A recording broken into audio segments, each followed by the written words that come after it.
is done, because the Kevin, coding and yep. Can you hear me? quick question. Are you are recording, right? I am recording. Yep.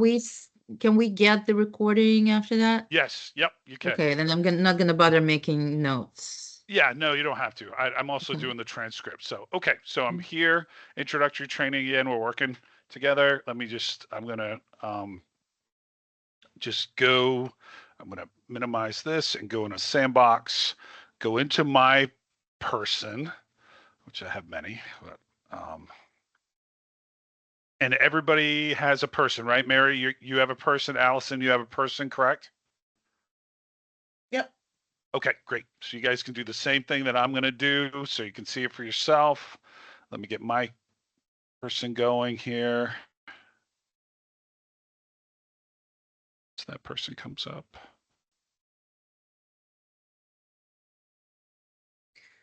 So we're getting closer to the expiration dates, but the initial entry will come from DHS, right? It will, Because it correct. All has the to initial have, ones.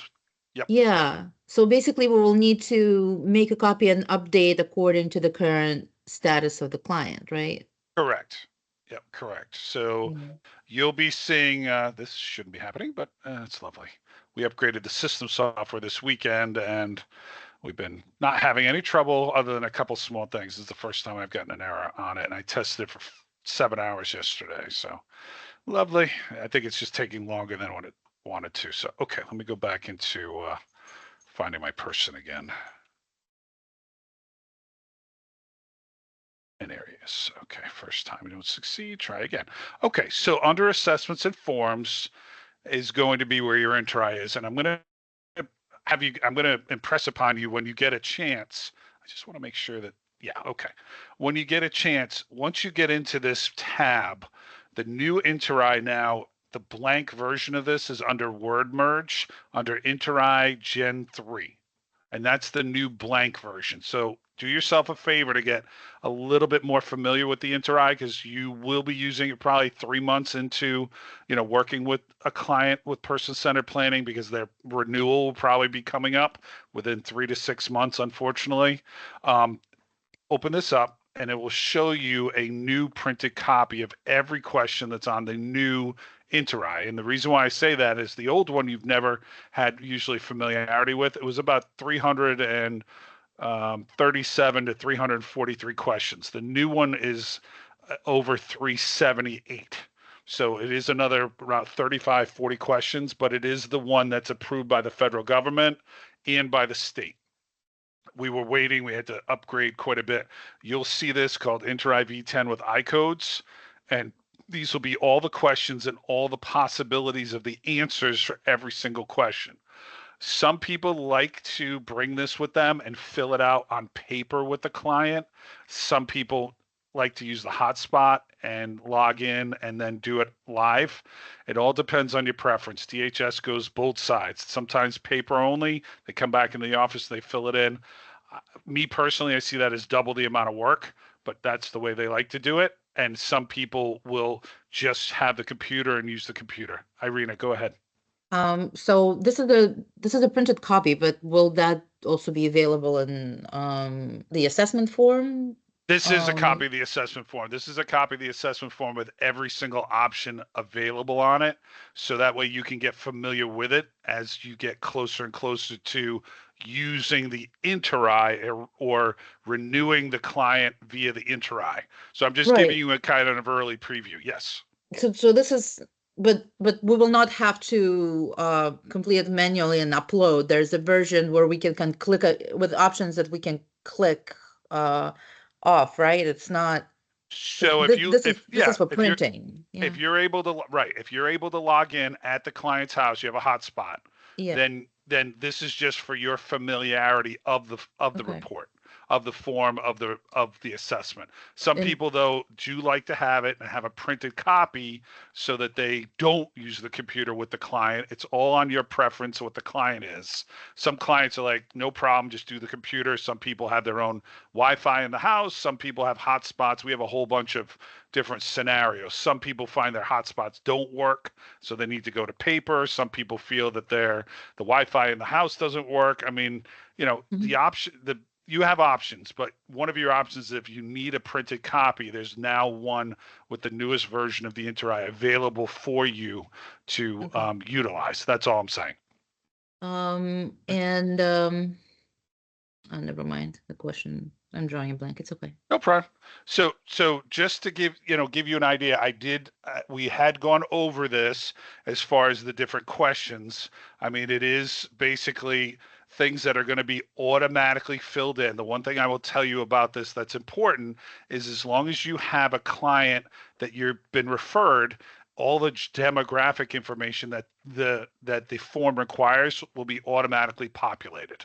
So you will not have to fill out the marital status, the birth date, social security number. Any of those required ones are coming in from other forms that were already built for this client, and they're going to be copied right over into the Interi. So that, you won't have to put the person's name and the you may have to put the person responding if it's not the applicant or the client, but otherwise about 50 or 60, questions will be automatically filled in. Kevin, That said, you still Deb got is in about the 300. Oh, Deb is telling me she's in the waiting room. Do you see anyone in oh, the waiting room? no, I didn't. I can put her in Oh, I can check. I don't see anybody there, but hang on. maybe Let's she's get, using a wrong link. yeah, she must be using the wrong link because she's not waiting. Can we invite You her were to- forwarding the invite I to her, so did, maybe yeah. she grabbed an old one, but Yeah, let me just forward that to her. all right. In the meantime, one of the questions though that does come up is the agency provider number. This number is a future use number, but they've required it. So for the time being, when you get to agency, get to that agency provider number, just put in at 0. Eventually, a DHS will be giving you a provider number, not the FEIN number, I believe. It's another number that the state is going to use. So you just put in 00 for now until eventually they'll, catch up and probably get you a number. So I wouldn't worry about that right now. But that is the one thing. Oh, it's required. So what do I put in? If you don't have one, and of course, 100 questions will come to Irina about it, just put in 00.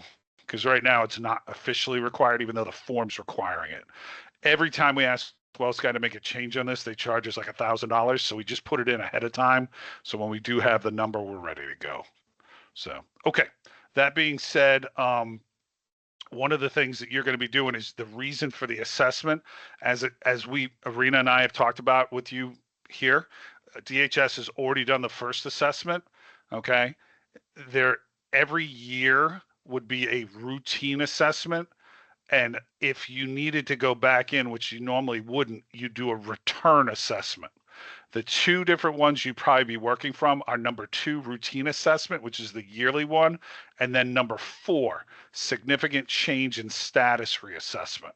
So the Interi is similar to the person-centered plan in that if the client has a change, the person-centered plan is if they request a change, usually most of the time, or if they've completed their goals, or if you've worked with here we go, if they've been working, you've been working with them, things like that, and they want to make a change, then that would be where you'd make an update to their person-centered plan.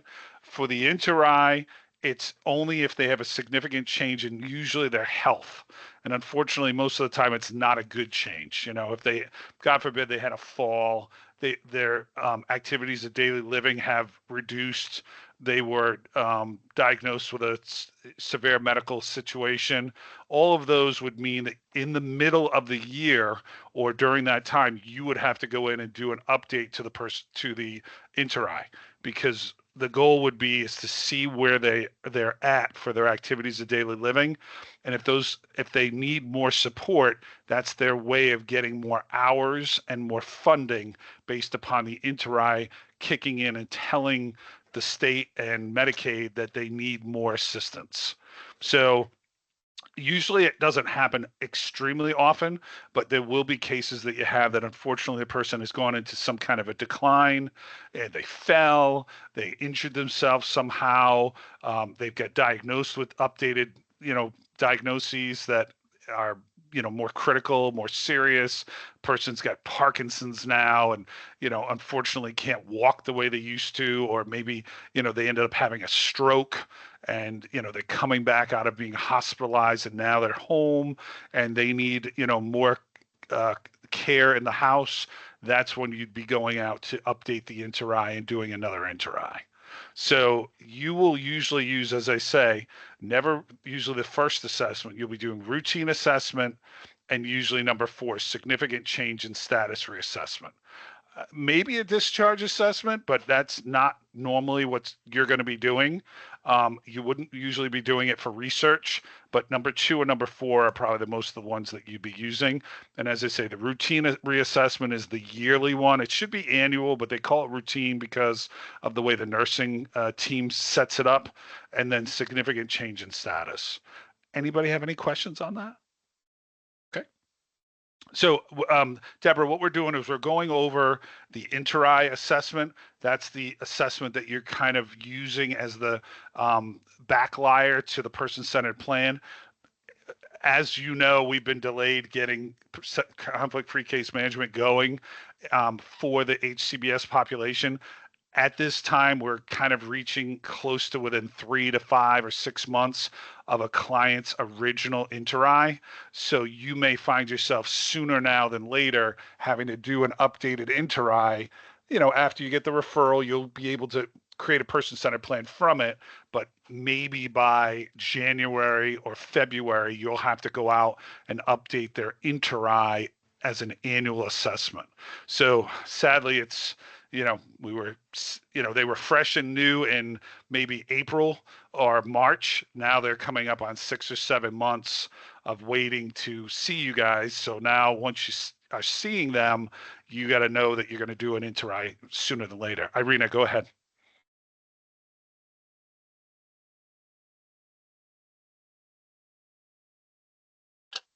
Oh, you're muted.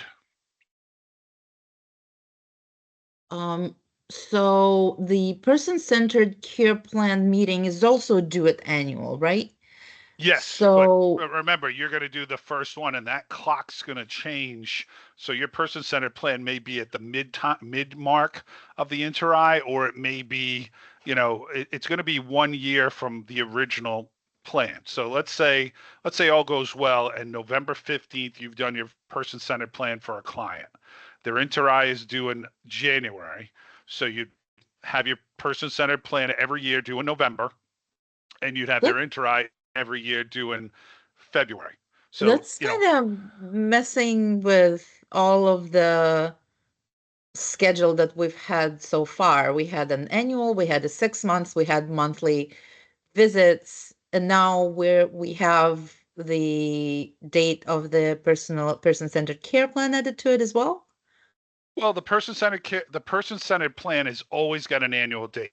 So that is really what you're following more than the inter-eye. The inter-eye is just, one meeting. It could be that monthly meeting, and you're going to make that monthly meeting longer and in person to do the updated assessment.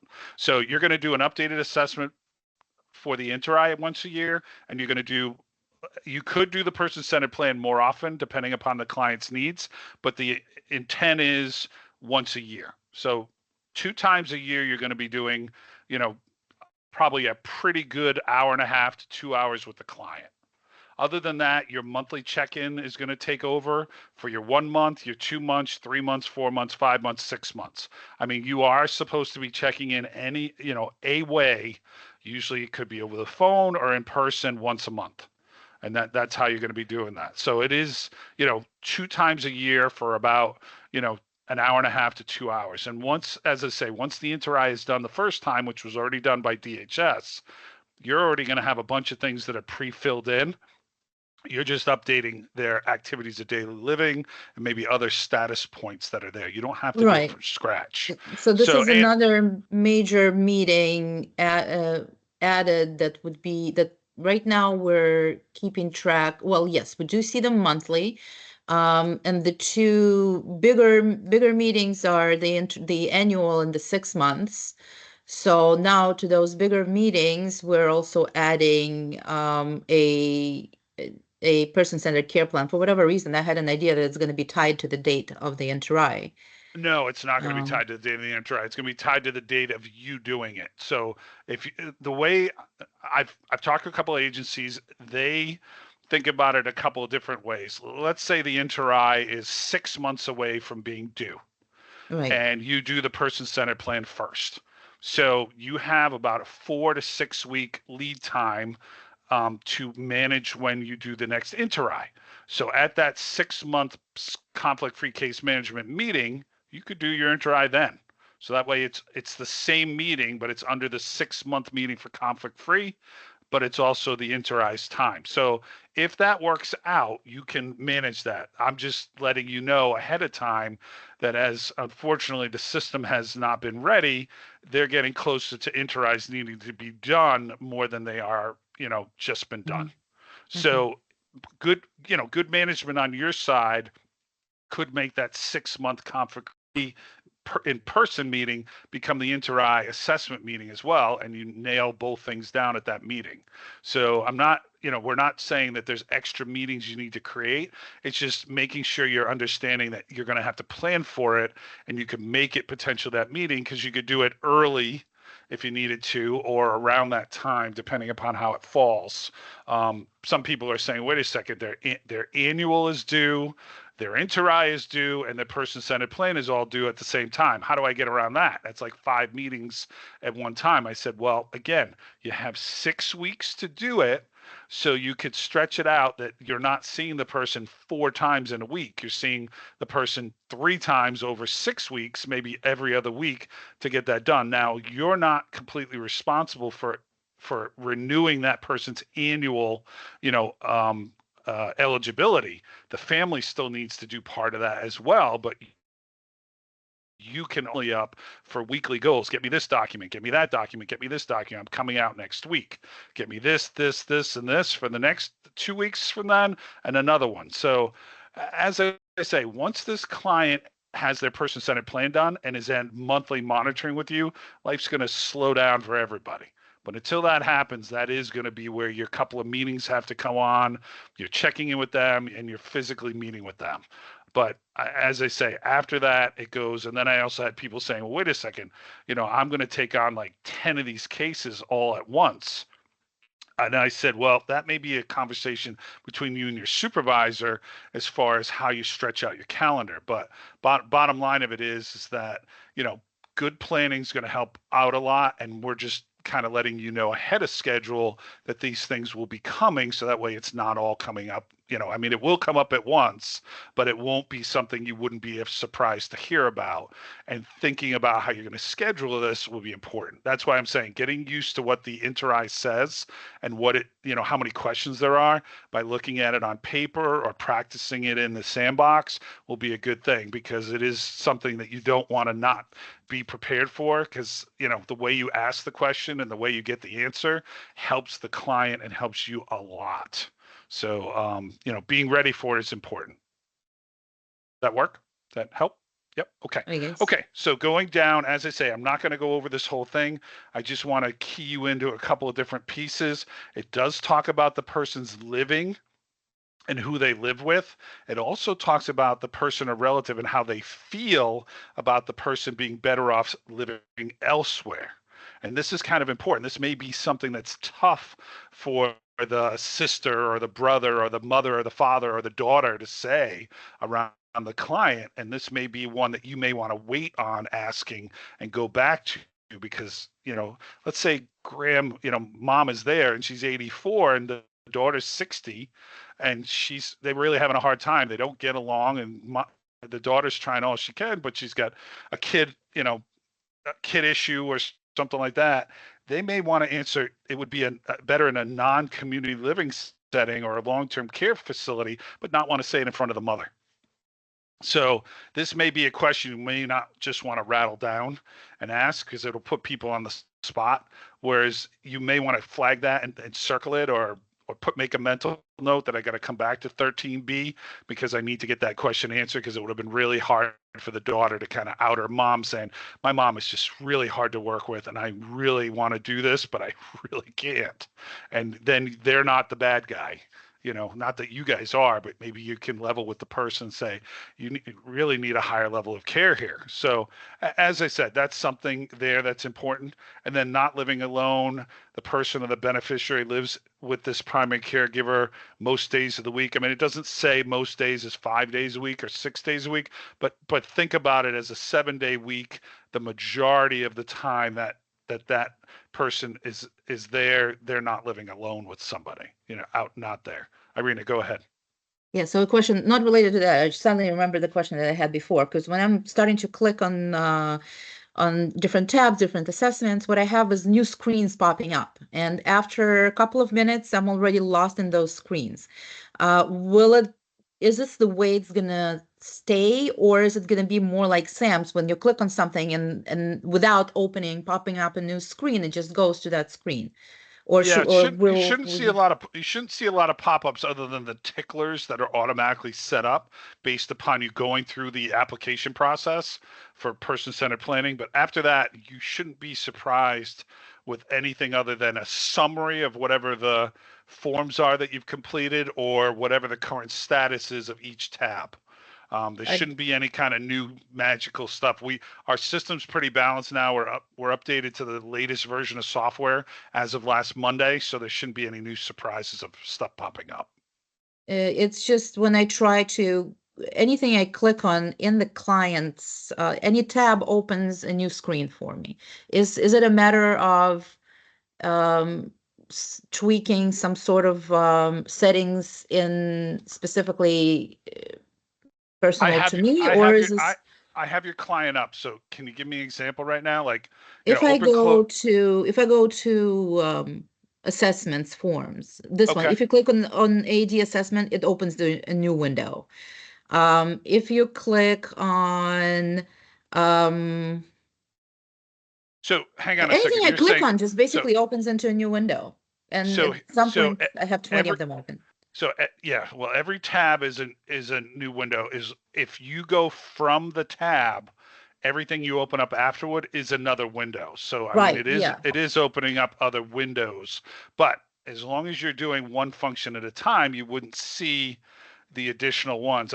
Unfortunately, I just, it is going to be something that you got to keep track of and work on this window. When you're done, go to File and Close, and then it'll go back to the main tab. So what I Okay. would say is rather than, and it gets hard because you're used to Windows browsers and having 17 windows open at a time.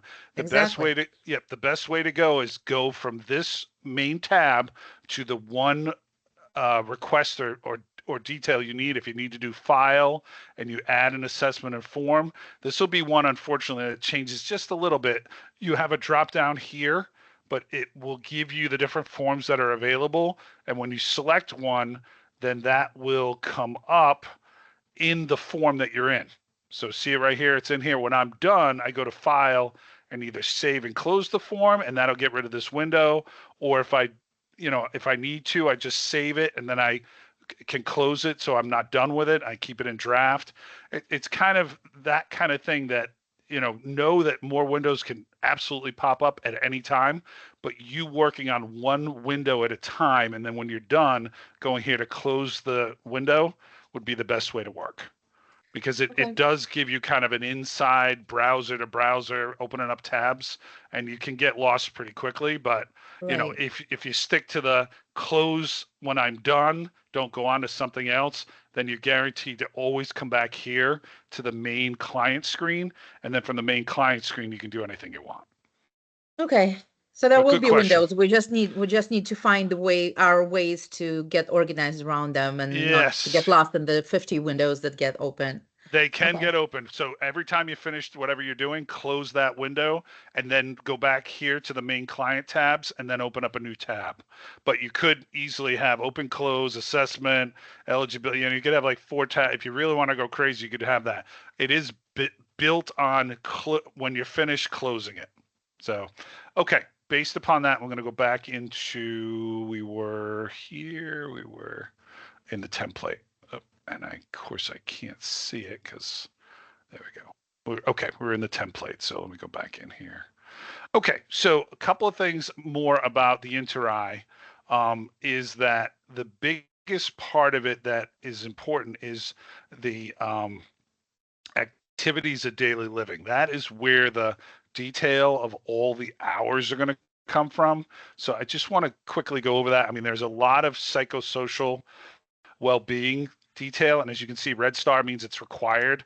85% of the form now is required. We had it at about 60, and the Fed said that they needed it to be over, roughly 80. So we have 83%, I believe. So there are things like indicating loneliness, major stressors, behavioral health. But the biggest section and the most important one is the functional status. How do they move? What do they move with? Do they have a cane, a crutch, manual wheelchair, electric wheelchair, scooter? And then it goes on to basically, have they gone out? Have they done anything? Are they active or engaged? Again, some of this will help. And we recommend, as you say, when you're doing before you're doing your person-centered plan, when you've been given the referral, make sure you review the inter-eye of this client, because it'll give you answers about their current health status before you go to their house and say, oh, you need to move more. Well, wait a second. If they're really, in a wheelchair or other issues are here that the inter-eye shows up that you can see, that's probably not a question you're going to ask them. It's probably something else that maybe they can stretch a little bit more in the wheelchair or stretch somewhere, in a chair of some sort, rather than they're up and down and very mobile and very, their locomotion is high. So, there'll be some practical get arounds for questions that, we all kind of put our feet in our mouths, so to speak, when we ask during the person-centered plan meeting, if you look at the inter-eye and kind of look at how it was answered. And again, 3 months, 4 months, 6 months have gone by.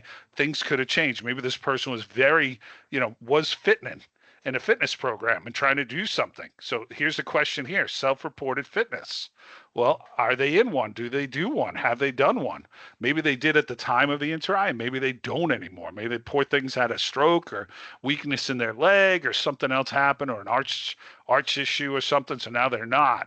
It doesn't mean that you can't ask them the question if they said they were interested and participated in there to get into something. Maybe there's a program in their building, a program somewhere, that they're working with, a program down the street. Maybe their daughter participates in something, so they could do something. But, the biggest questions you're going to see is like meal preparation. How well are they able to make a meal? Now, we've talked to nursing homes. Nursing homes may have to do inter-eyes, and you may have the latest, greatest inter-eye, and it may say that this person has had to have, a ton of total dependence, because the inter-eye isn't talking about what they could do. It was talking about what they did do at the time. Times may have changed depending upon what kind of status this person's coming to you at.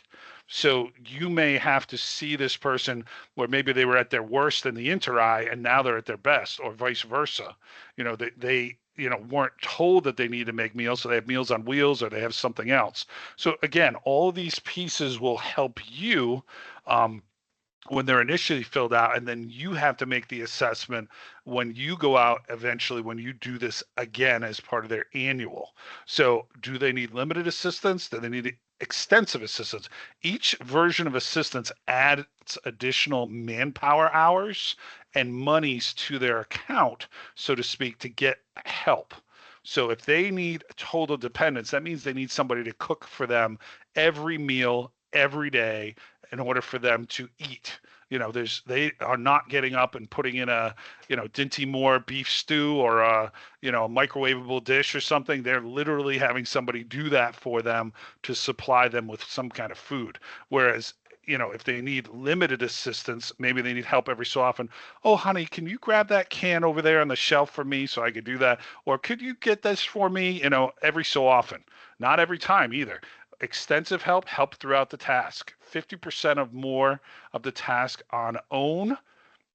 So maybe they just need somebody, oh, I need that knife. Could you reach down and grab this? Could you get this? Could you get that? And once they have everything on the table, they're making it.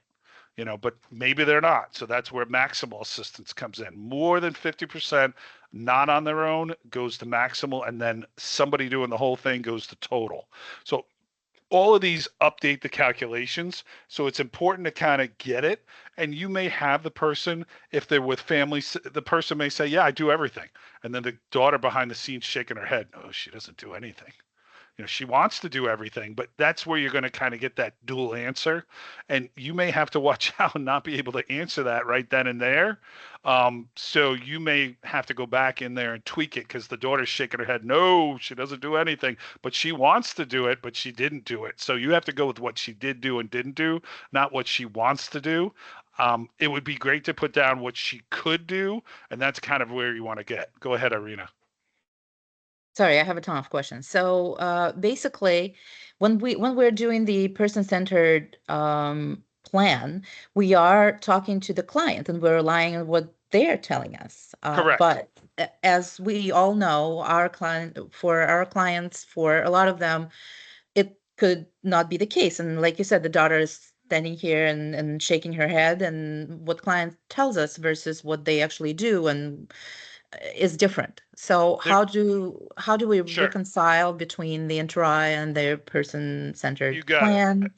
So the beauty is they're different, but they have some similarities. So the hardcore black and white answers are going to be on the Interi, and the I would like to do answers are going to be more on the person-centered plan. So let's use an example. Let's take meal prep.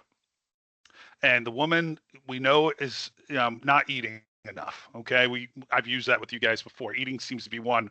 You gotta eat to stay out of the hospital. You gotta eat to be able to survive. You gotta eat to be nutrition.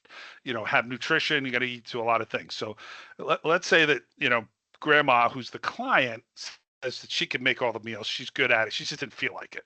So you look at the Interi and you see that it said that no, nobody, she doesn't do any of the meals, and it's here. So it's your silent back check. Whether the daughter's shaking her head or everything else, because hopefully you've looked at the Interi, that there is something in here that the woman is totally dependent on somebody else making meals, but she wants to make a meal. Okay, so in the person-centered plan, again, it's what the client wants. And just like Irina said, so this may be your opportunity to make goal number 3, because maybe the first goal and the second goal are really the hardcore ones that you want to work on, or that she can work on, with as far as like moving and going to the bathroom regularly or something like that.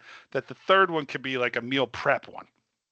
And if you want to have her entertain that goal and she wants to entertain it, move it down a few notches down to the third priority and put it in there, because it can't hurt if she fails at it. Okay. It can't hurt if she wants to try it, even though everybody else is telling her, including the Interi, that she's not able to do it or she's not doing it. Give her the opportunity to not do it. Give her the opportunity to have exactly what she wants in it, because she's more likely to try things if she's the one that either came up with it or suggested it or is willing to go along with it. Go ahead, Irina.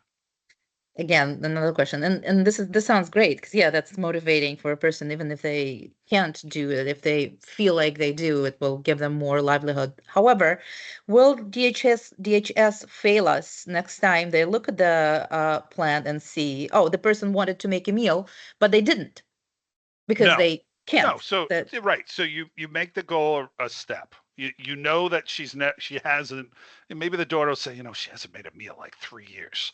Okay, all right. Well, what kind of meal would be the easiest meal that you'd like to make?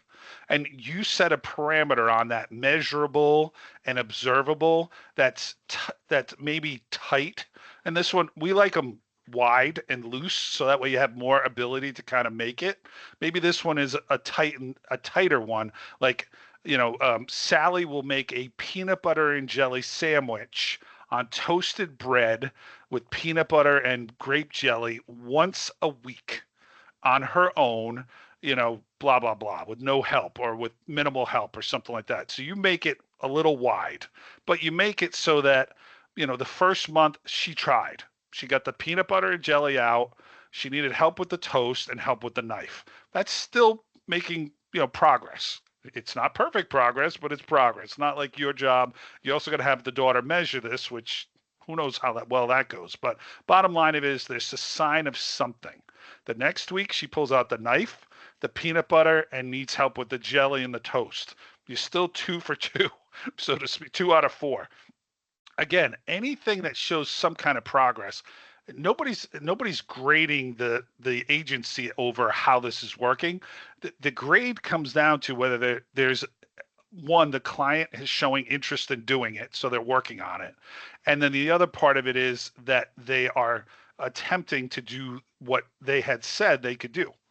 As long as that happens, everybody's fine because that's the goal. The goal of conflict free case management is to have goals for your personal movement forward. And they're still trying. If they give up and say nothing got done next week, and then for 8 weeks or so, nothing got done, then that goal is kind of not met, obsolete. And that's why you have the other one or two to go from. And as I say, I always recommend person centered plans have at least two goals because guaranteed about 50% of the time the client will come back at the 1 month meeting and say, I can't do that. I don't want to do it anymore. And as soon as you lose any goals in your person centered plan, you got to do the person centered plan over again. And that's what you don't want to get. So, Deborah, I know you have a question. Go ahead. Good morning, everyone. So, Kevin, so in my case, I have a question because I tried doing one and me and Irina had spoken about this. What happens with those clients? I have a couple of my clients who suffer from dementia and Alzheimer's. What happens with the goals at that time when we set it up for the PCP? Right. Are we going to place the goals of the family, or are we still doing it the patient-centered goals? Because it's difficult for them. A lot of my clients, for example, are not able to really set Right. those goals at all. Is there so are they non-vocal completely? They've just had a real, serious, they don't have a power of attorney, don't have guardianship, nothing like legally. They just been in decline. The family never did any kind of legal work with them, right? No, no legal work. A lot of the families don't know how to navigate those systems. And Okay. then the client is really their dementia is so advanced or the Alzheimer's and their health is deteriorating that they're not able to really vocalize what it is that they need. Right. I think the only way to go around that is then you do your best to explain it to them first. And then, of course, if in the conversation, if they're just not able to respond, you're going to put a note in their record stating that you had explained this to them, but at the same time, their cognitive abilities have declined so much. And then that's where any documentation that the family has, a doctor's note, an updated note, a med list, any kind of things that kind of point to their advanced decline. And and again, we don't want to, these people falling through the cracks, but we have to give the conflict-free case management piece of it that moment that basically you're stating that, due to this and hopefully with a little bit of paperwork to back it up, I've now gone to the family to ask what we could do. And maybe, lowering the toilet seat is about as good as I can get on that goal, but that's what it's going to be because I just can't, we can't get any further with the client. They're, as stable as they can be, but the bottom line of it is they need so much help that, these goals are going to be very, very low. Getting up and using, walking to the refrigerator once a day, holding a glass or holding a ball or something like that and squeezing it, and any kind of thing that helps a little bit of anything that they are working on. That she's such bad arthritis in her hands, she needs to move her hands, she's not doing it. I've got a stress ball here, move the stress ball 7 times every day or something like that. I mean, you're just going to have to reset those goals. But documentation, explaining what you tried because of this, the note backs it up, the family backs it up, anything else that backs it up, your note backs it up, and then basically you're starting to talk to the family about goals. Does that help? Okay. Yeah, I mean, It does. you just got to have proof of showing that you attempted, and then knowing that this advanced situation has gotten so bad that note then is in there, basically covering how you're doing person-centered planning with more of the family or caregiver or others rather than just the client themselves. Okay, so just one more question. So Sure. would you advise that um it would be necessary or it would just be a good supporting document to upload anything that states the client's current diagnoses. It's the best thing to do that. That answers every question, so nobody even questions you anymore. The Okay. goal that you want is that as the case manager, having those questions all answered in the system is the best thing, because you don't want to have to go back a month or two later after a review of this or that or whatever and say, oh, I did put a note in there, but I didn't have documentation time and I have it now, and then I need to put it in. You want to try to take care of this up front.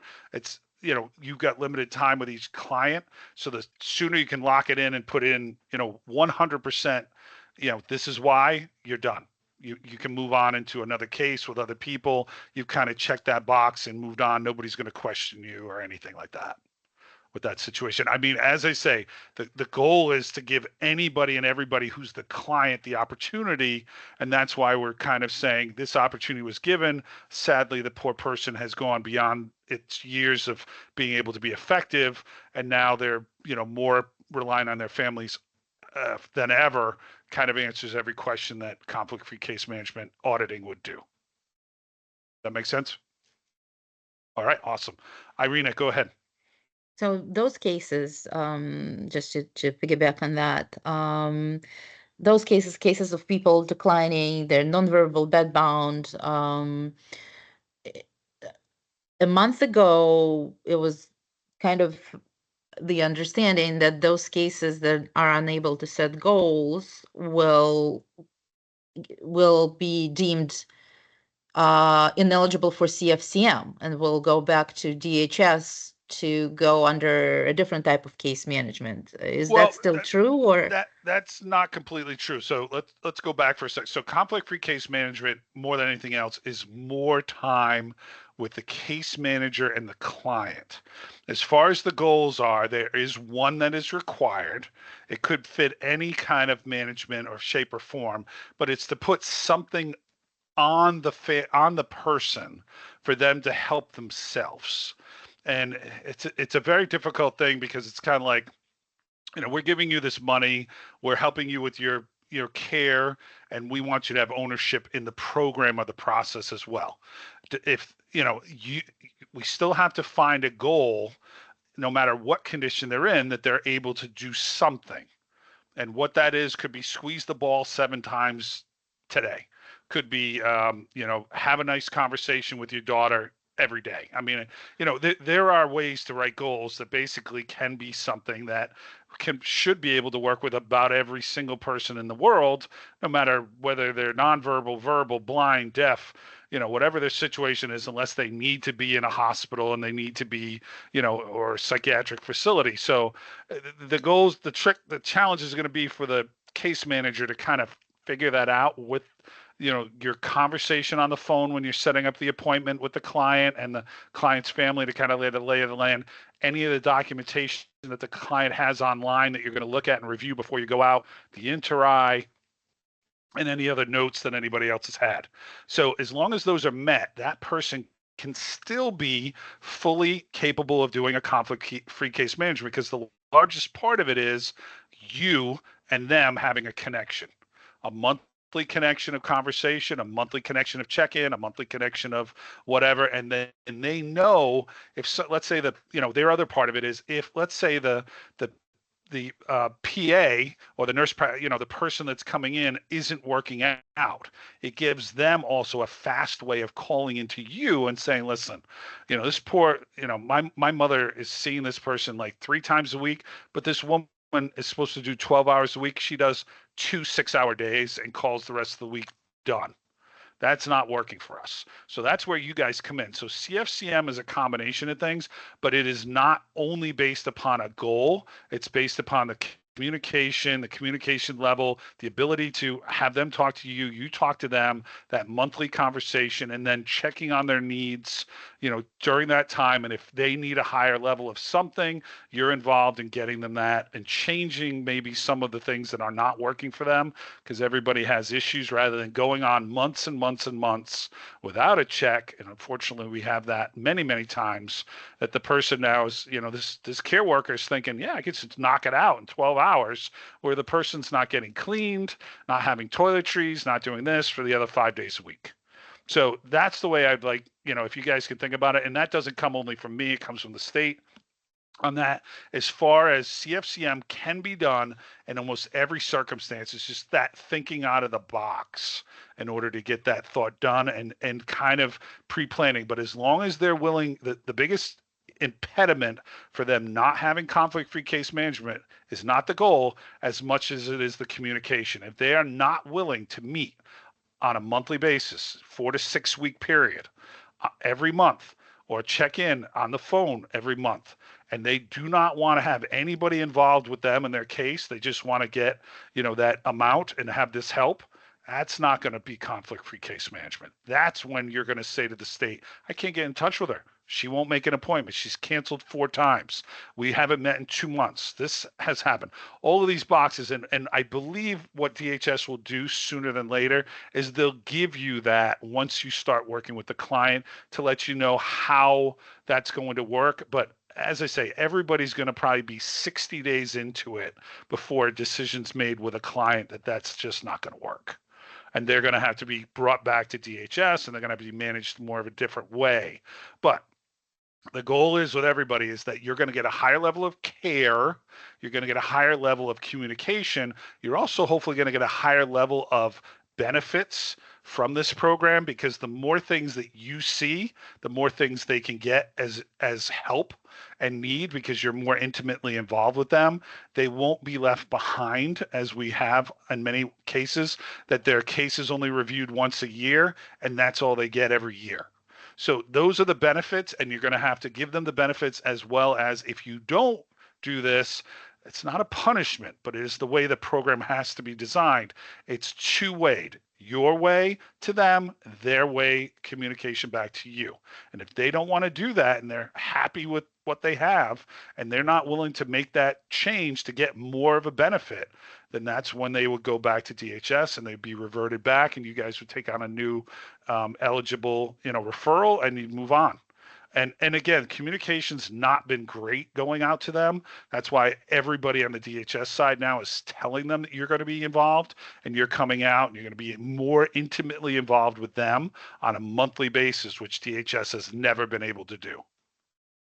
Everybody wants to, but they got 13 people and 30,000 clients. That's not going to work. Does that make sense, Irina?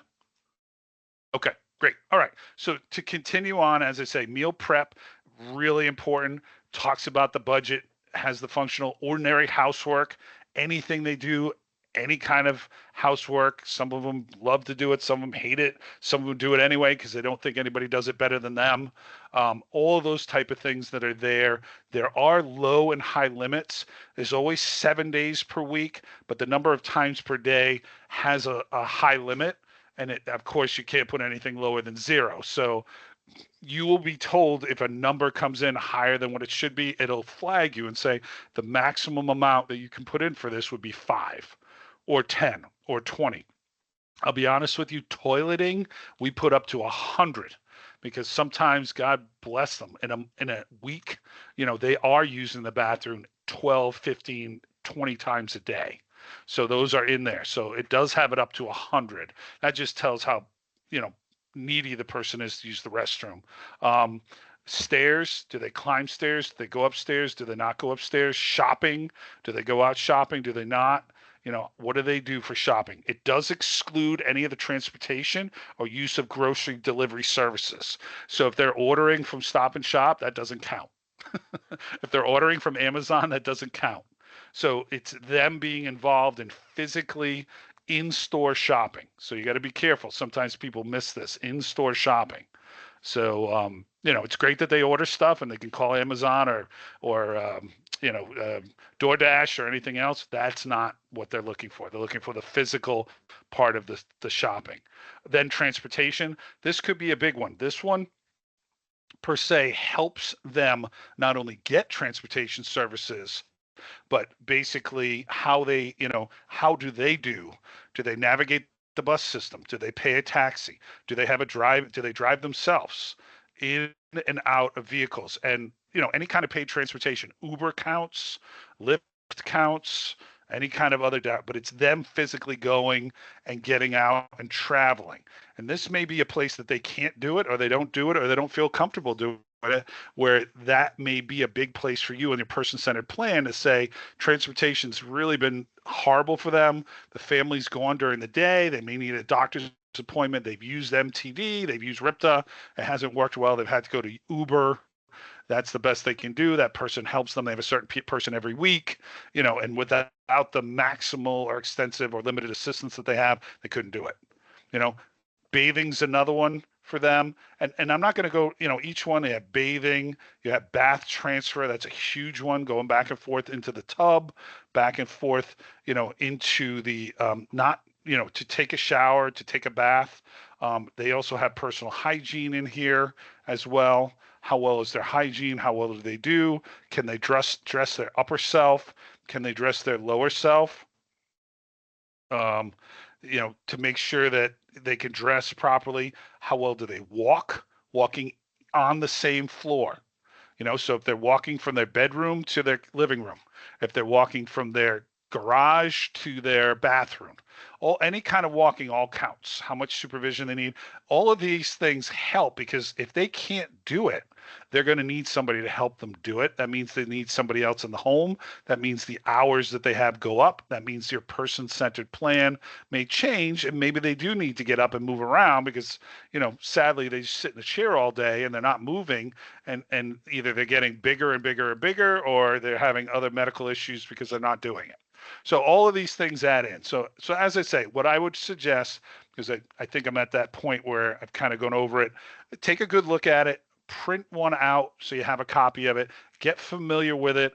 It is your way of checking behind the scenes before you do the person-centered plan, as far as how this person is, able to do things from the DHS interview. That gives you some input, and then eventually that 3, 6, or 8 months down the road, you're going to be doing this as well with the client. So knowing this stuff, having a heads up on it, will help you when you do it. It'll save you a lot of time, save you some time on how long the appointment is. Anybody have any final questions on this? At the end, just so you see, and I'll show you this, at the end is a calculator that gives you all of the time that the person has. Go down a little bit more. There it is. So it calculates how many hours per week's range for the low and the high, how many hours per month they're calculated for. And then here, this is the real important part for you. This is the case manager determination. So it gives you your section. Let's say the number of total hours is like 1,200. And you feel that this person is continuing to decline with it. Whereas if you did the inter-I in another month, or DHS did their inter-I 5 months ago, type of thing, you can't change this from when it was already built. But if you ever had to go in and do it a middle one, like major change happened, and you had to do that section number 4 where a change happened, you get the ability after doing the inter-I to put in what you feel the hours would be.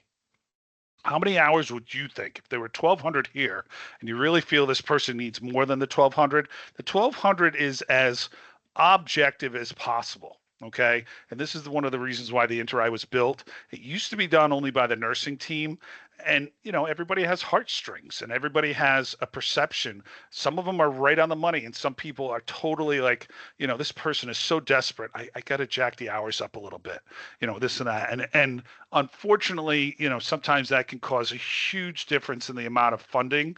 And sometimes that's great and it's a wonderful thing. Sometimes that doesn't help them. They may need other types of services or care. But if you feel, as you've reviewed the case and that number comes in and you don't feel it matches, you would put the number that you want or you feel that would best, and then you'd also write in the rationale. Once you did that, when you completed the inter-I, the nursing staff at DHS would look at that. They're very well trained at looking at some of the ADLs and IADLs that you put in, and they may approve an additional amount of hours for this case. So that way the person gets more support. Maybe they need a PA instead of 3 days a week, 5 days days a week, and you think, with the number of hours, you're only going to get it in for 3 days a week because nobody's coming for an hour a day. They need to come for 2 to 3 hours, and they need 15 hours and rather than 10, and that kind of thing would help. Anything and everything that you could think of, you put in here. It gives you, I think, about a good paragraph worth of space here to write, even though it looks like a small box. Somewhere around 1,000 words, I think it lets you put in. So you could put in your information, and you could put that down and make sure you make it obvious that you just don't feel that the algorithm version of the amount is enough. And that's good because it may be changed, and you have the ability to make a change. You were there, you were physically present, you were working with the client, you saw them, you worked with them, and those observations count. So that's the other than putting all the detail in as you see it. This is the biggest part of getting your say in it as well. Anybody have any questions on that? Okay, so after that is done, as I say, you have it. We're in the sandbox, and I'm gonna close this, and we're back in the client. I'm in Irina's client. I'm gonna go to my own client and get in there, and I'll get him in, and then we can take a look at a few things.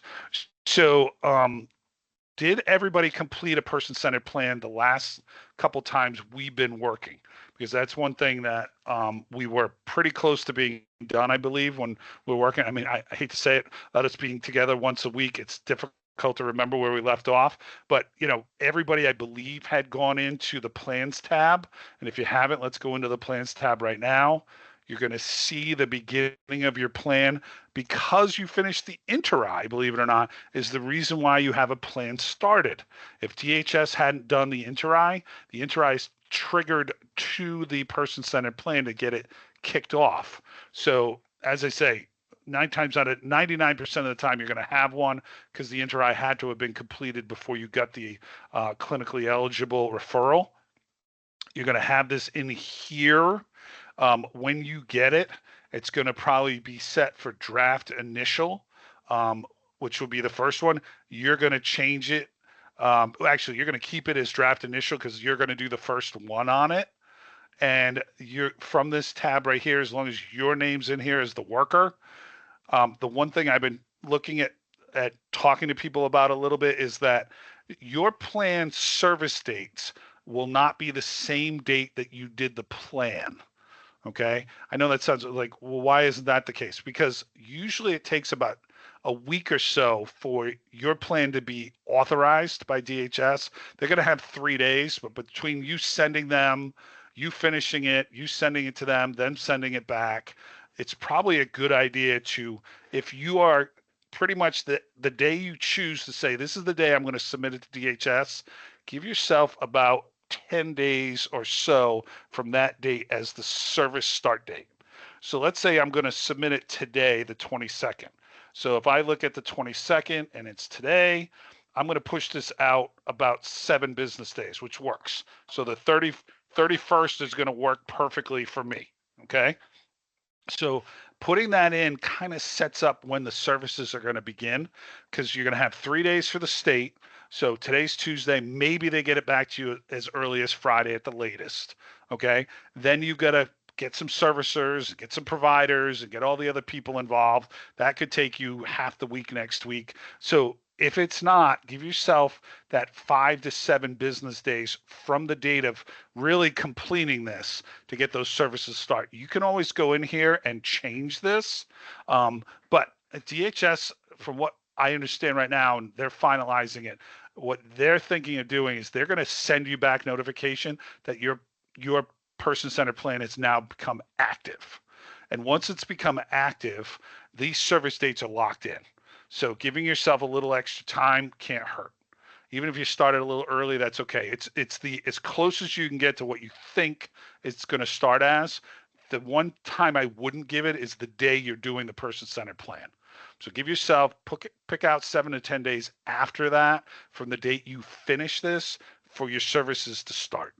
Because you still got to, you've got to, even though you have an approval, and you can go back in there and everything else, you still have to go out and find your providers that are going to work with these people once it's been authorized, because that's when the money comes in.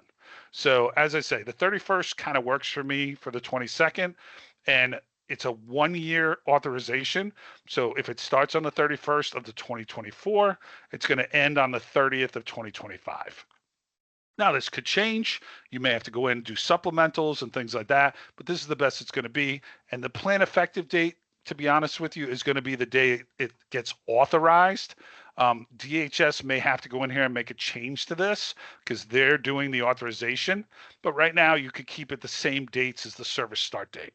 Irina, go ahead. Are we now talking about the person-centered plan, or are We we are. now talking about Yep. care plan? No, we're talking.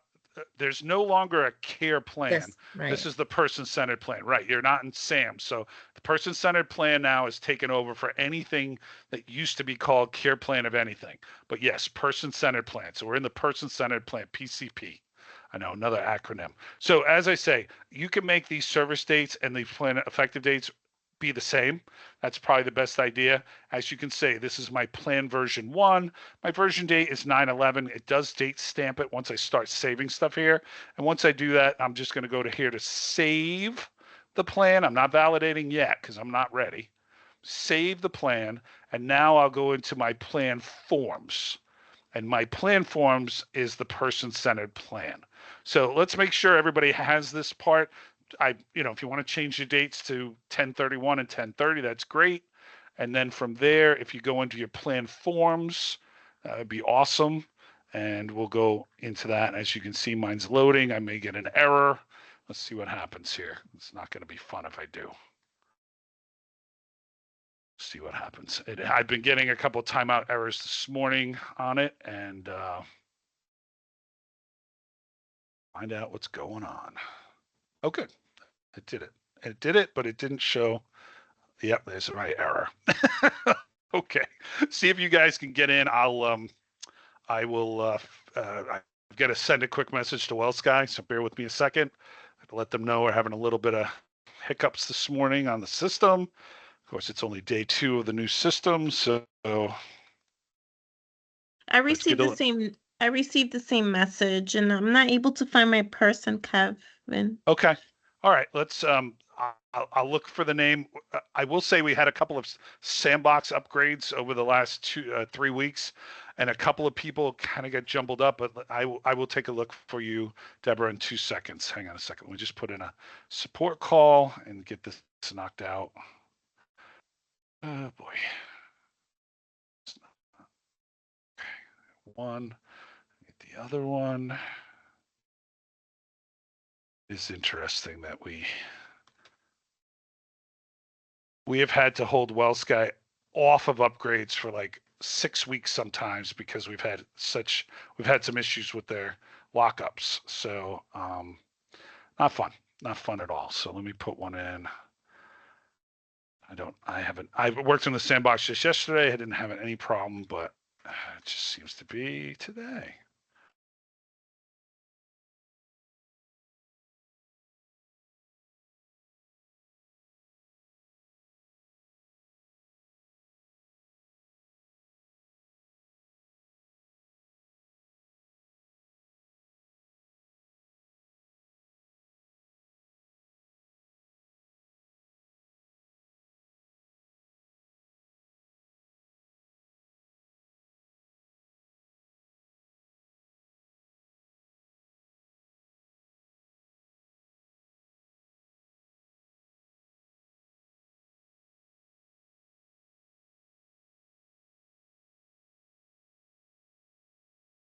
Okay, give me a second here. Let me just put in my wonderful issue here.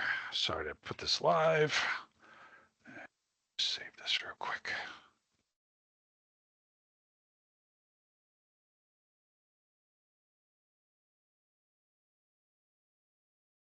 This is what we do every time we have any cases. We send them right into WellSky, get them done.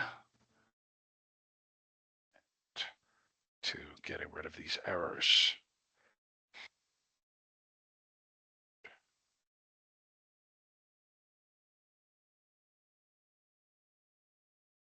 Yeah.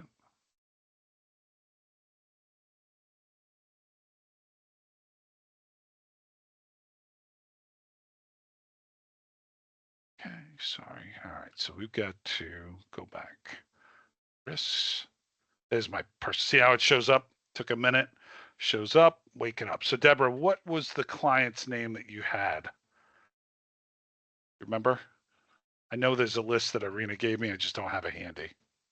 Oh, sorry. Easy peasy. Okay. Got it.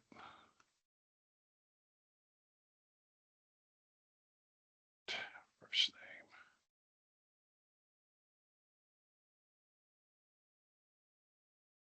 There it is. Okay. So if you do yourself a favor, go to the little magnifying glass right here at the top right-hand side, and you're on the participants tab. See what I'm seeing right here? Participants tab and then the magnifying glass. This number will help it come up a little easier sometimes than just the name, 10564. So if I go to this right here, and instead of searching by last name, I search by case number, 10564. It helps the system kind of get through the situation. That number is like the only one for it. Sometimes it gets messed up with the name a little bit. It should come up. See if it comes up and let me know. No, it didn't. Still easy peasy doesn't come up. 10564. Are you only have one selection here as case manager, right? Under here you have case manager. I have three. I have case manager, EastBay APS CM worker, and LTSS provider. Change it to case manager because it's probably your APS that won't show it, and that you need to change it over to case manager. Okay. Thank you. Got it? It solved the problem. Awesome. No problem. Happy to help anytime. That's good. Those are good. And that, as I say, that's one. Allison, go ahead. Sorry about that. So I know it was probably something that happened with the update that you mentioned. The client that I had, she used to be like in the demographics page or like the open close. It used to, her status says referred now. It didn't say that last time I checked the sandbox. So referred is okay. Oh, you can't do anything. Oh boy. Well, okay, so what's her name? Jeanette Corrado. C-O-R-R-A-D-O.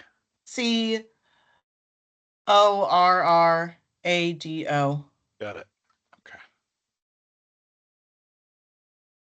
So you're saying the open close is set to referred. It's got your name in it, so it should show under you. And then agencies so is okay. All right? Yeah, that's okay. Yep. Okay, I thought I was trying to follow along with what you were doing before. I think I got distracted for like 2 seconds and I was trying to, was it under plans that you were? Yeah, I was just going to PCP, right. So let me just open this up to you and I'm going to put, your name should be there. You're okay with that. Let me just check and see if plans is showing up. Okay, so had you done a person-centered plan for this person yet? Probably not, right? I did it with her. I printed it. I uploaded it to Sam's like we were supposed to, but I haven't done anything in the sandbox yet. So the sandbox and Sam's are two different worlds. So this is called human services. So if you look at your tab under assessments right here, your Inter-I right now is still being worked on. So what I'm going to need you to do in order to get your plans to show up, you're going to have to go in here and finish all the questions in the Inter-I, all the ones we just talked about, because it's just starting, and then go in and change the status here to complete. There's always one or two that didn't come through, so you'll have to go back and finish those. Once you're able to save this as complete, it will come up with the plan that you're going to be needing to kind of work with. So this will show up, and this will show up as a plan. I'll show you what mine looks like just so you can see it. And you've got to have the Inter-I, though, completed in order to do that. So little bit of time this week, no problem. But you'll see under plans, it'll just show up like this, and you'll have it. But you have to have a completed Inter-I. And that won't take, as I say, it's good practice for you, good to get used to, and then give yourself a little bit of time this week. Irina, go ahead.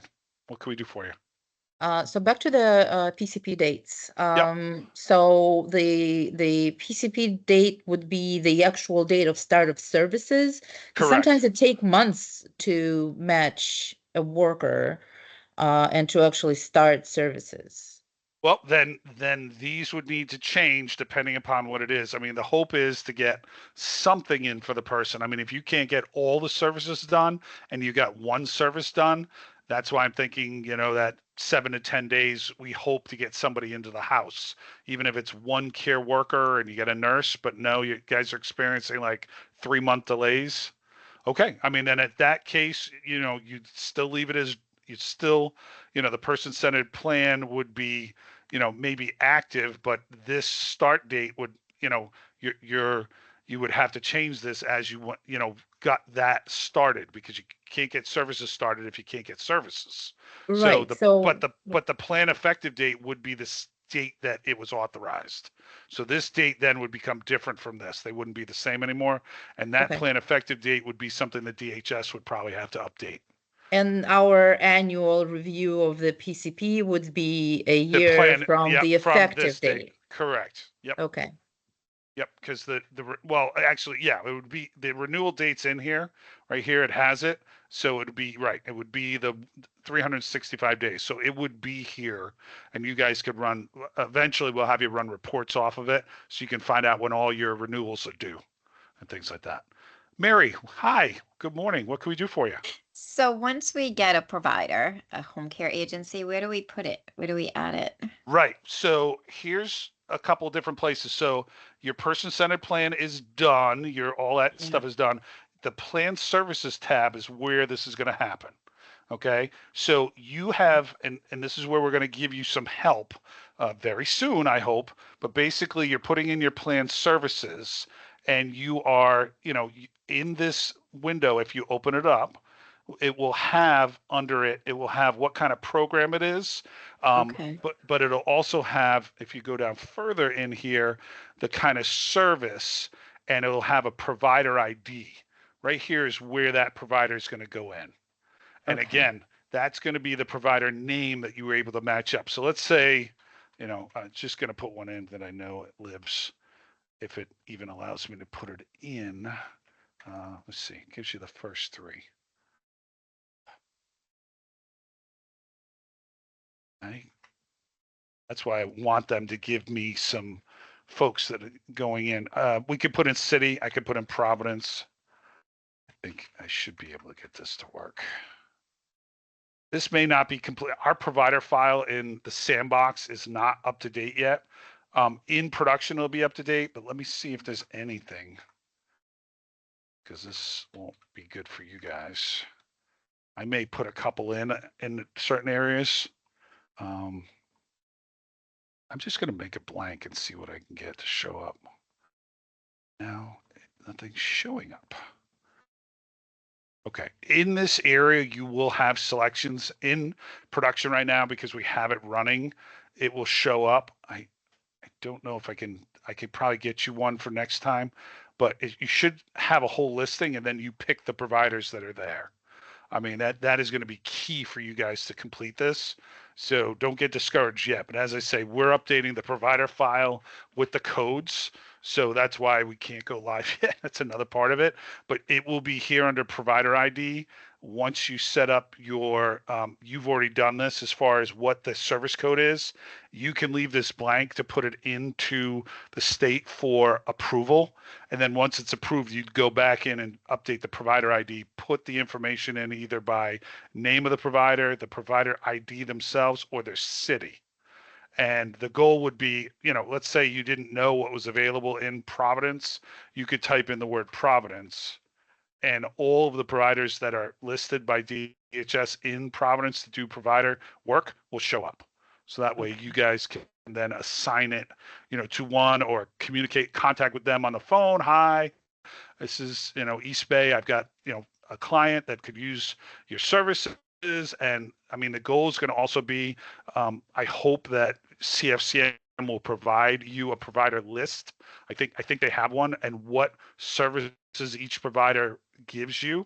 And I will, I'll send that back even on my own to see if what exists. I know the website has some information, but I don't think it's enough. That's another thing that I think that CFCM needs to provide to you. What providers are out there for the region that you're working with somebody on? Because you folks are doing the entire East Bay. Are you also doing anything in like Providence and We're Warwick doing and Cranston? Pawtucket. Yeah, we're doing Pawtucket and Central Falls, but I mean, we're going to be doing everywhere in the Everything. state Right. that we get a referral for. So it's, Right. yeah. So, and that brings me to my next question. You keep saying is when Sure. when DHS approves our care plans, when DHS approves our agencies, where do we see the DHS approval? Right. So you're going to have it, once this part is done without this, and Yeah. you put your plan in for validation, which is Mm-hmm. right here under plan form. So you're Oh, going to okay. have I everything see. set up, and here, Mhm. let me, if I was in the person-centered plan, it's in the directions, and you're in your plan. You're saying everything's good, and I've saved my plan. Let me close my plan. I've saved it. You're going to go back to the main tab of this group called Plan Information, and you're going to Okay. say, okay, I'm ready to validate.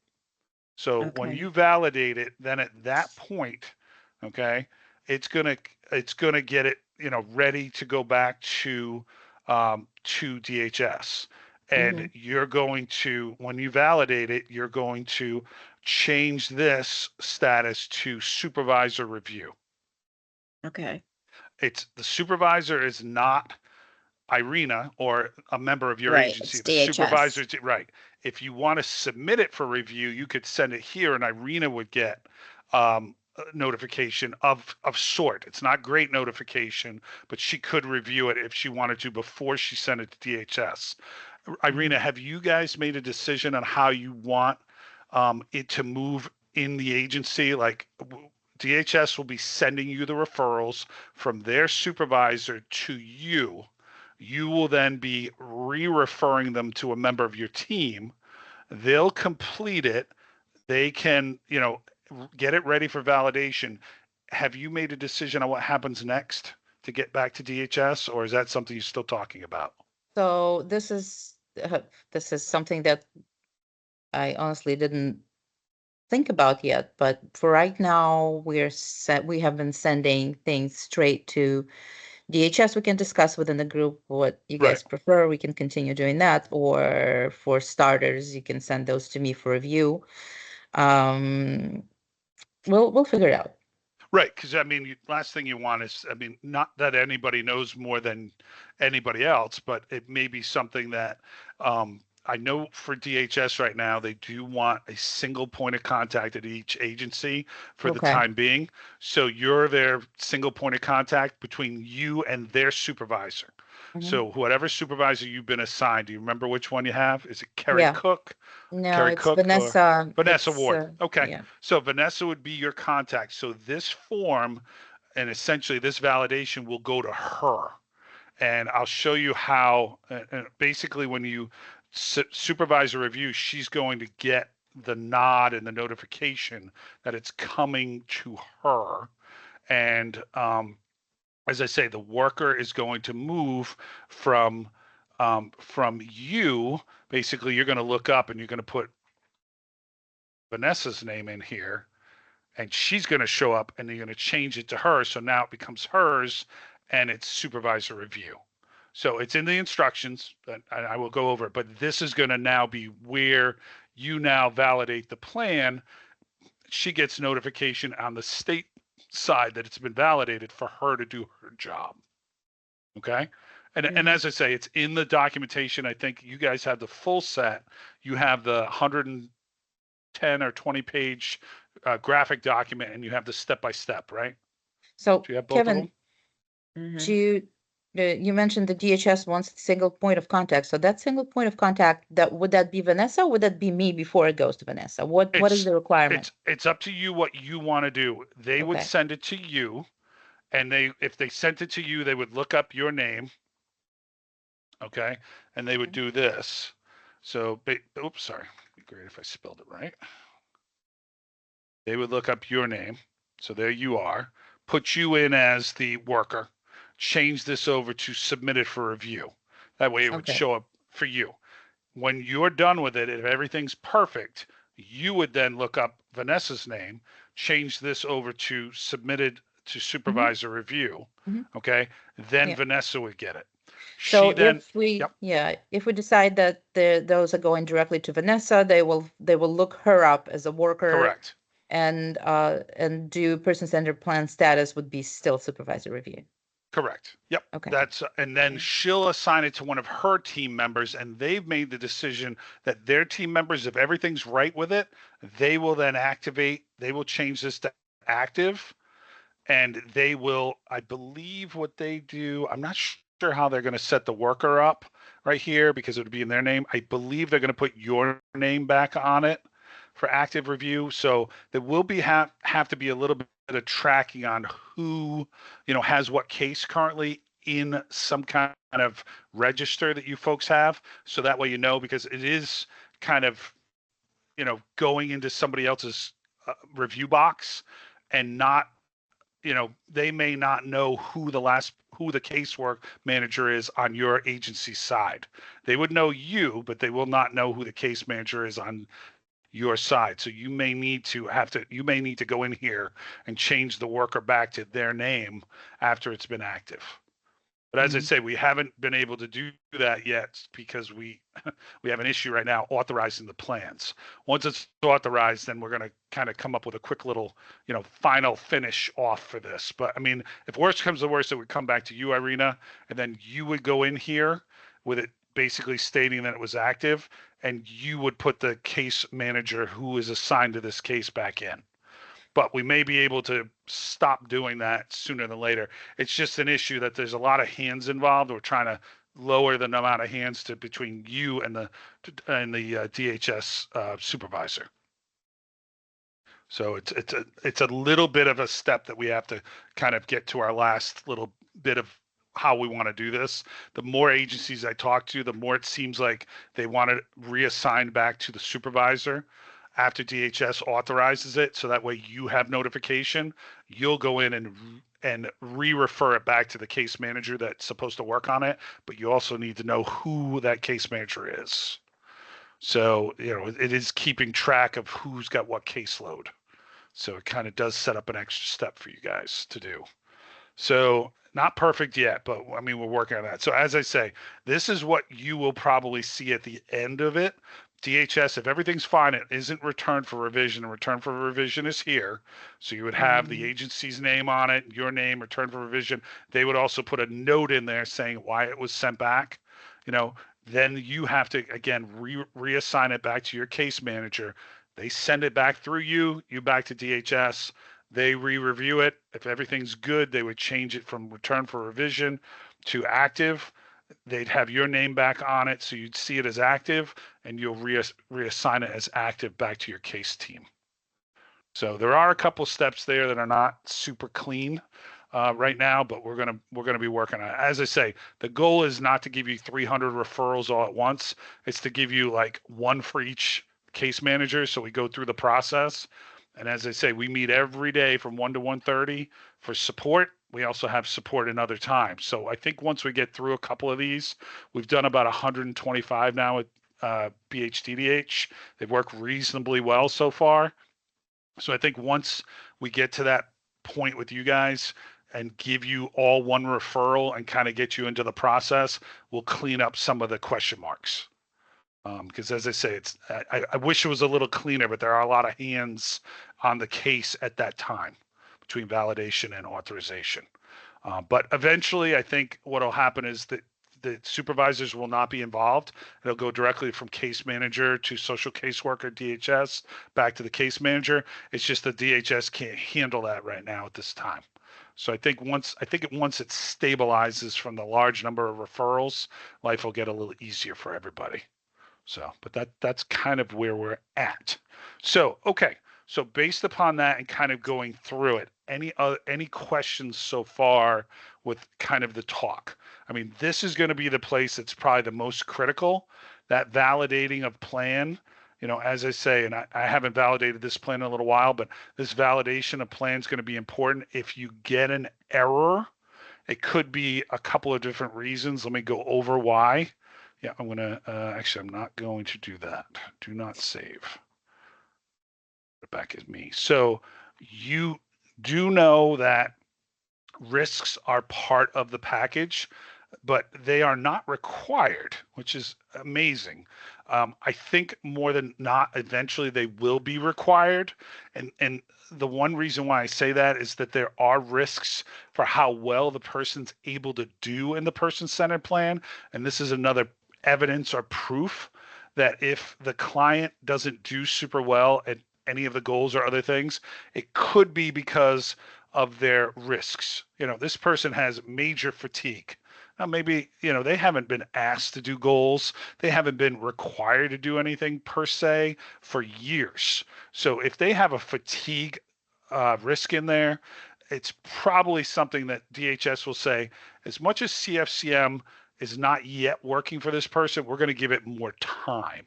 So this may be, instead of a 60-day kind of, good or bad situation, this may take 4 months. It may be waiting until your 6-month review before CFCM is identified as not working for the client. So anything that you can put in to kind of help that case, give it more information from the note with doctor's details or any kind of paperwork that you're providing, especially with the condition of the client, this will help to aid maybe that CFCM ability to last longer, to work through it with you and the client. Because sometimes, of course, you've invested a lot of effort, time, and energy in the client. The last thing you want to do is to have it handed back to DHS within 60 days. So anything that can help that, to give any of the CFCM, review more ability to wait it out, to work on it a little bit longer, would help. So this person has cognitive skills for everyday decision making as a risk. This person has fatigue as a risk. So right away they're not going to be as motivated as probably somebody without these would be. They also it may take longer for them to kind of catch on to what needs to be done. And that's kind of where you're putting this in, you're updating this, you're kind of moving it forward, so to speak. Is not a goal, but it's background information that helps everybody understand the condition of the client. Does that make sense to everybody? So as I say, not only is the person-centered plan one of the most important parts, but the risks are, and the risks, as you can see, are not required. So if I want to add and assess risks, these risks come from the inter-I.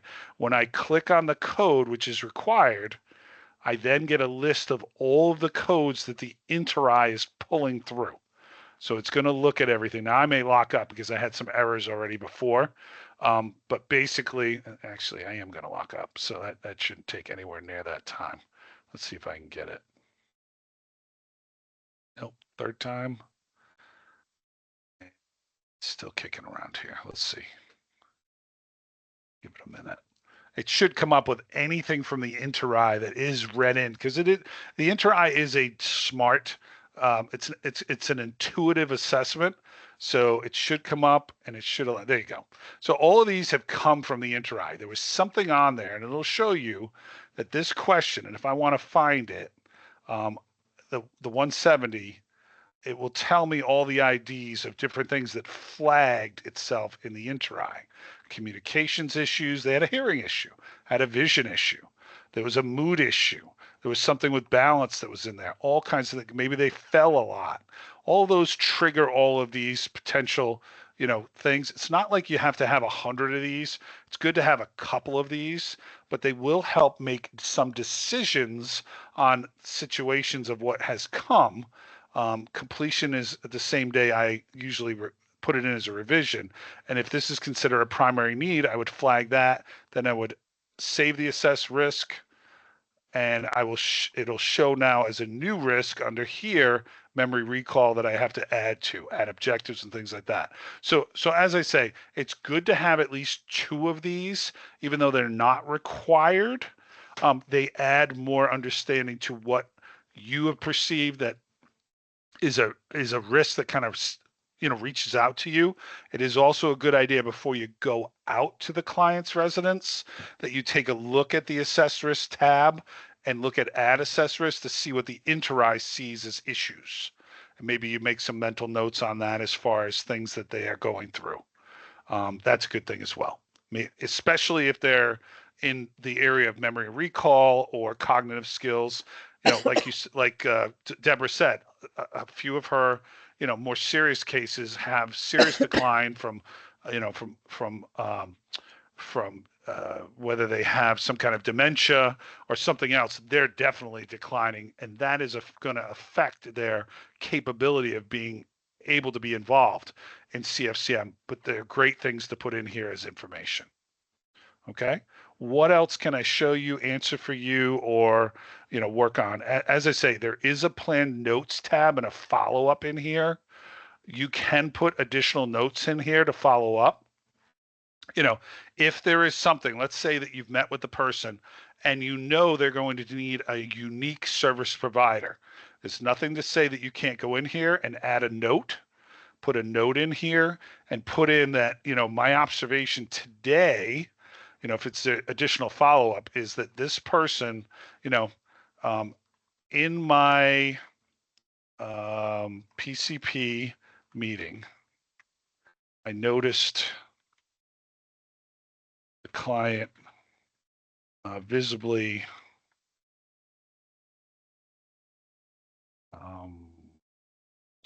shaking.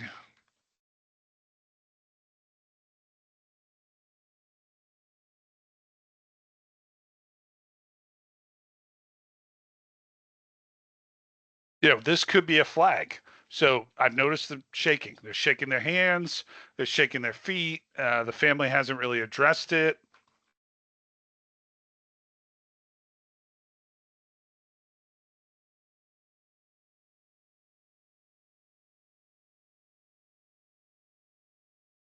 So this is a visual. This could be something. Could be Parkinson's. Could be some kind of thrombosis. I mean, you're not a doctor, so you're just reporting the news and putting something in there. So if you want to put something in there, and then you have a note that the next time, maybe it's 4 times as worse. The person physically is like hands are moving at 1,000 miles an hour.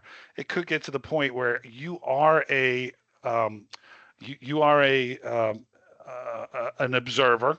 You are a person that is into the home and observing the person's level of care. If this, continues to go on, and you put a note in here and said this is going on, and the family continues to ignore it, it may be something that is, an independent reporter. You may find yourself that there's a level of care that's not being given by the family. This is your proof that you have seen it and observed it over a period of time. There may be a need for a call for elder abuse or elder care or elder, need for these people as a mandated reporter. For as a case manager, you may need to put something like this in order to make sure that you have seen it over a period of time and you can report it. Your goal is, as much as you want to have, help the family and they help you, your key focus is on the client. So if this client, maybe they're under, they're agitated or they're upset or they're crying all the time or this kind of thing, it could be something there that they can't communicate to you. So those observations are going to come in handy. So anytime you need to write notes in, especially regarding the PCP, you can put this in and you would change the note when you're done to complete. Now you could put it in as an alert. So that way, every time you talk to the client or pull the record, that alert flashes up and it tells you that there's something going on. So if I put it as an alert and I save it and I close it, I'll show you what happens. When I go in to the client's case, and of course I left some tabs open. Let's say I go into the client. Let's say I remove the client, I go in, and then I want to go back into the client. So I'll show you why an alert note is so helpful. So there's client. There's the alerts, okay? So it will date different dates, but here's my date. Here's my alert today. Okay, see it right here? There's my alert today. So now I have a list of all the alerts. Now I know I've got a lot of alerts, but it won't go away till I go in there and address that note. So if I notice in a month that this keeps going on, and I leave it up for the month, and then I go back in and it's worse, or, you know, the hands are really shaking, or she can't talk right now, her hands are flailing, you know, and she feels like she's in a lot of upset or whatever else there is, this may be time to either talk to the family on the side and put a secondary note. I followed up with the family on this. I feel that this is a concern. They have told me they've set up an appointment for next week with the, you know, neurologist, and basically just see what else the situation is. What if they don't and they continue going on? How long do you want to wait before this happens? This is probably something, if it's the end of that 30-day period, that you want to tell your supervisor, you know, that there is something going on. Irina, go ahead. I got distracted for a moment. So, is this alert that we can set for ourselves if we notice Yes. something and we want to monitor? Yep. So Can yep. If you go into notes and notes? any kind of note, and you want to create a note for yourself, you can go to add notes. Right. Okay. Yes. Under here has status. One of Oh, them is okay. alert. Okay. All right. If you Yeah. set that up as alert, now you have regular notes here through the notes tab, but you also have notes here through the plans tab. When you go into the plan here under the plans tab and you open it up, you have plan notes and follow up. So anything specific to the plan is where you put it in as a plan note. Anything specific to the case, you'd put it in as a case note, which would be the regular notes tab. So as what I just did right now is I put in a note because I was out doing the PCP. I noticed the client visibly shaking their hands and body throughout the meeting. Family has not addressed the situation and seemed to ignore it. Now that's my observation from, let's say, the person-centered plan meeting. In a month, if I don't go out, but yet I can ask, oh, how's it going, Grandma? You know, with your hands, oh, I'm shaking all over, and I can't stop, and I don't know what to do. I'm driving myself crazy.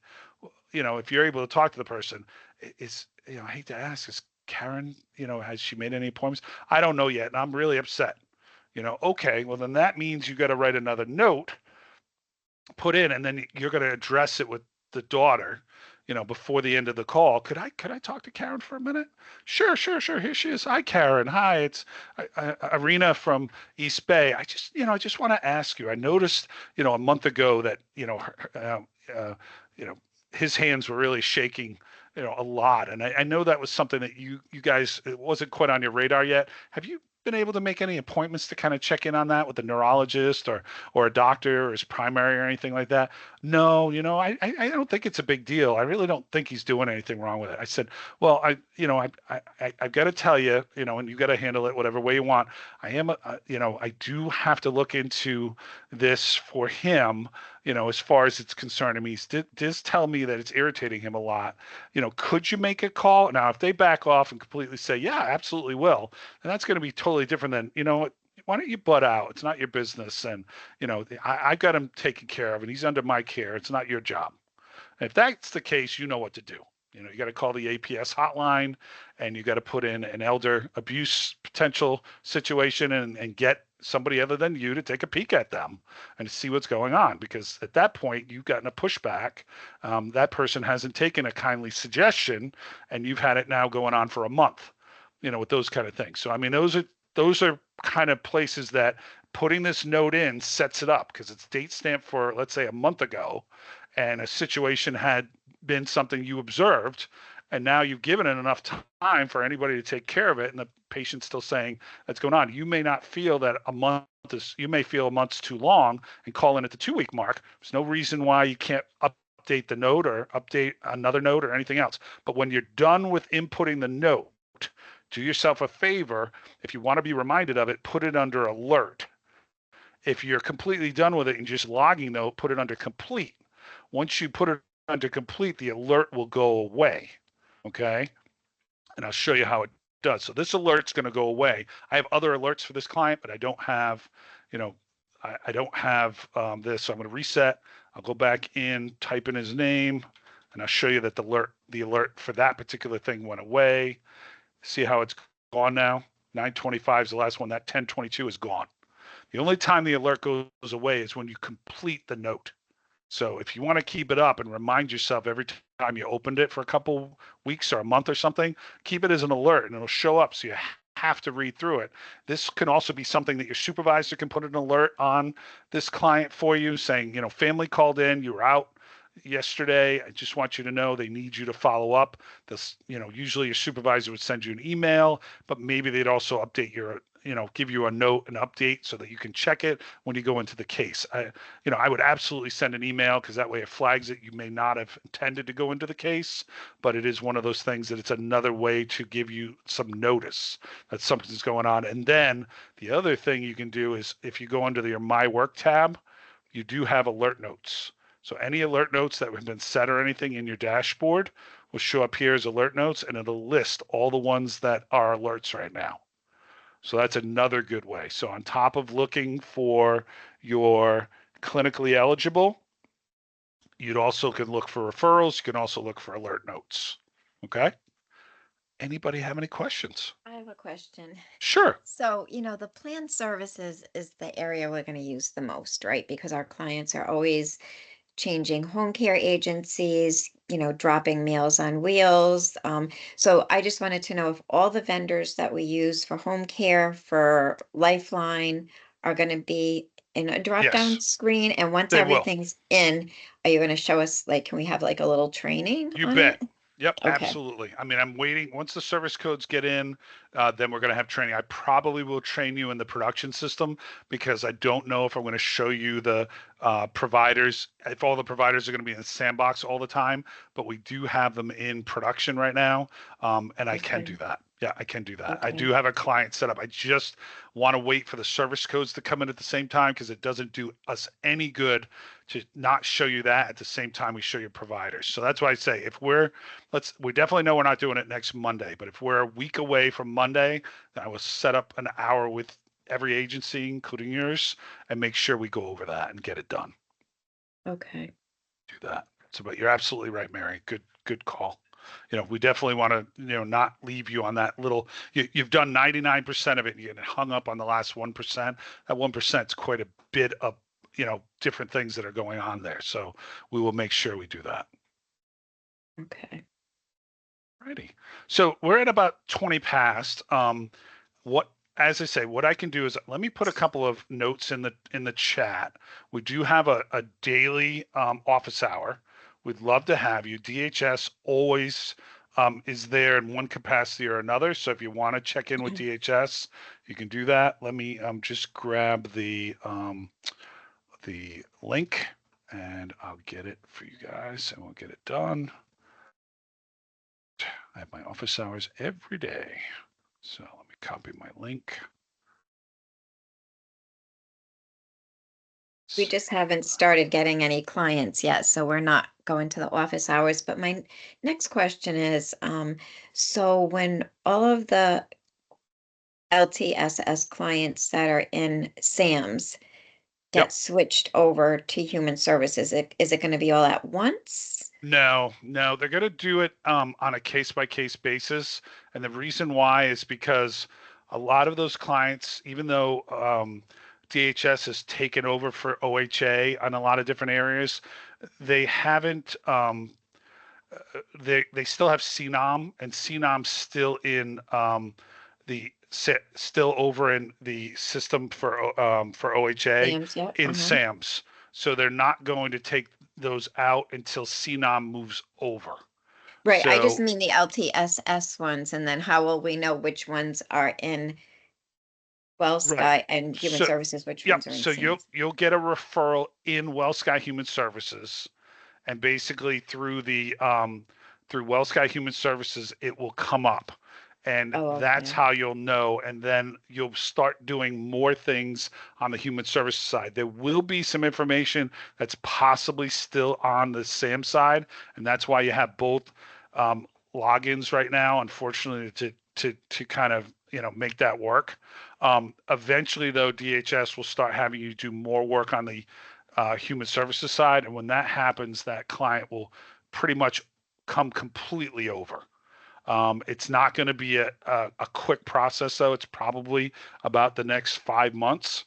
And then officially in March, right now, end of March, beginning of April is when the due date is for all of the OHA and CNOM folks to come completely over. So that's when we hope you'll be just on the WellSky system.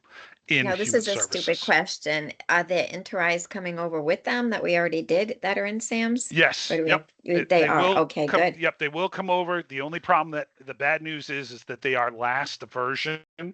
So they Mhm. will not be able, you'll have to do a scratch interi with probably only about 30 questions already filled out from the demographics.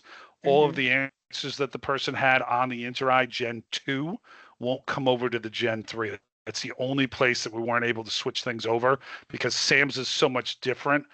It's Mhm. going to come in as kind of like a picture of the assessment rather than an actual assessment. The data will be there as far as the hours and things like that, but anything that you're going to add to it, the next Gen 3 will be the one that can carry over to the next version of the Interi from then on. So you will do anything that you have that's an OHA CNOM client over in Sam's, you'll have to do basically a brand new Interi for them. I Oh, mean, for their the data, CNOM, yeah, but not for the yeah. LTSS. And for the LTSS, will the providers also come into the new system, or are we gonna put them in? Yes. Yep. Oh, they The will, okay. providers will be in the new system, which is good.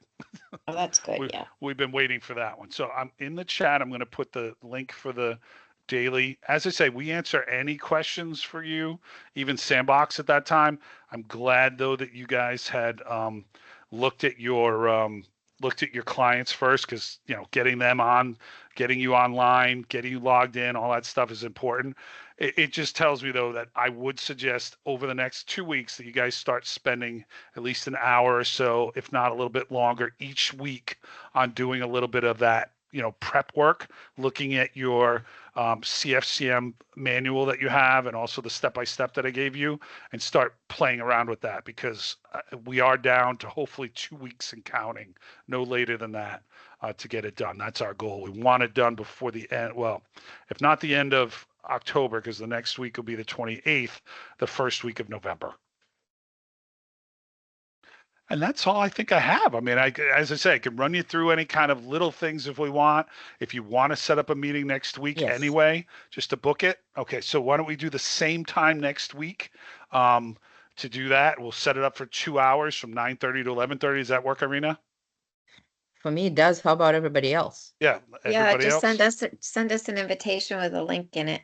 So Yep, we'll put no it in our problem. calendars. I'm gonna send it to. I usually send it to Irina, so I'll send it to her right now. I'm gonna move the date to the 29th. That may be the time that we can actually give you quite a bit of things. And I'm gonna send it to her right now. Training number 7. And that way you guys will get going. I think there's an LTSS meeting, I think, with agencies next week, I thought. I think I heard Sophie saying something about that next Tuesday. So come up, but I appreciate you guys. And I know we're getting ready. I love the questions that you ask, and I'm really happy, you guys are going to get going on this. It hopefully, as I say, our experience with DDH has been pretty decent through the PCP process. I am still a little concerned on the end of it, getting your validations done and then getting the plans authorized. That's the part that we're still running through a little bit of, final configuration. But I think, we'll be there solidly to support you on a daily basis at the middle of the day. So if there's something that fell through, and we'll have a DHS team member on, we'll have us as admin team, a system team will be on, and you can be on. We should be able to get you guys back in place before the end of the day to get that done. So anybody have any last questions before we wrap it up? All right, so I've set up the meeting for next Tuesday. I hope to go over the services at that time and the authorizations and also the providers. And I'll definitely make sure that if we can't do it in the sandbox, we'll do it in production with a test subject that I have. But I wish you guys a great week. Thanks for your time today, and I'll see you next Tuesday. Have Thank a great you, Kevin. day. And just, All right. Kevin, just ignore all my emails, just delete them. Oh, okay. Because I sent Mary. you a bunch of emails with attachments, but I figured it out, okay? No problem. Great. All Well, right, have a great day, thanks. Yeah. everybody. Thank Okay, you. yeah, All bye-bye. right. Bye-bye. Thank you. Bye. Bye. I just sent a recap, and I sent the scheduling for next week. This is Woo! every time I get one of these trainings, it's so stressful. I don't know how It everybody is. else feels. Yeah, and they're adding like those details. They keep adding more and more. Yeah, they keep adding more and more on our list. And like Megan said, once we start doing it, it's going to be developing that muscle, and it's going to be our second nature at some point. But yeah, definitely a lot of everything. I'll think about. Let me know if you have any feedback. All right. Yep. All right. Bye, everybody. Bye. Bye.